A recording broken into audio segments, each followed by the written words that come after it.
なかった。忘れた？こっちだった気がする。ああ。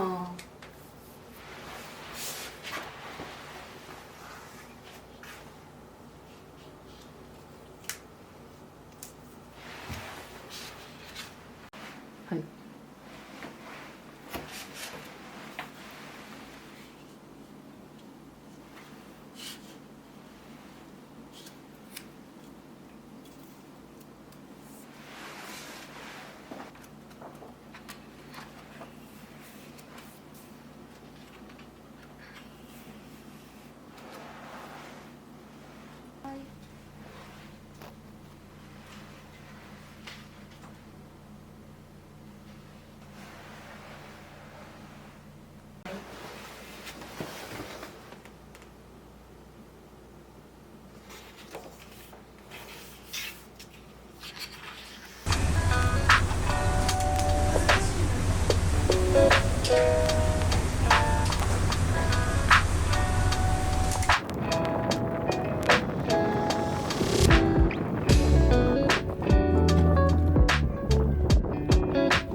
すごいエメラルドグリーンっぽいから綺麗なのかな。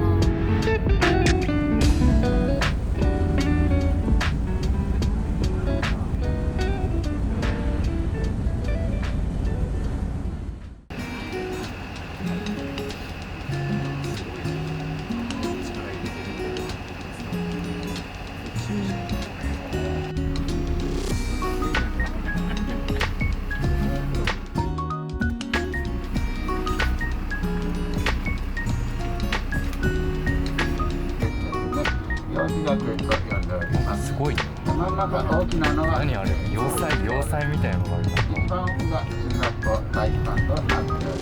あ、すごい素敵。左の大きな屋根の建物、これ直島町民会館ですね。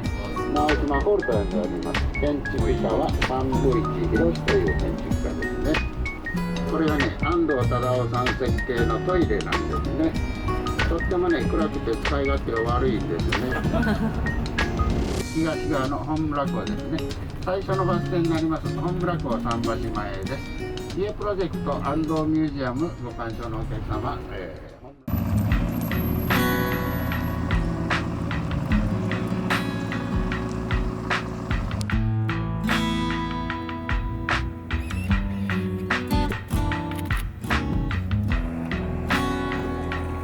彼の中での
奥で行きますか。奥で行きます。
切れたら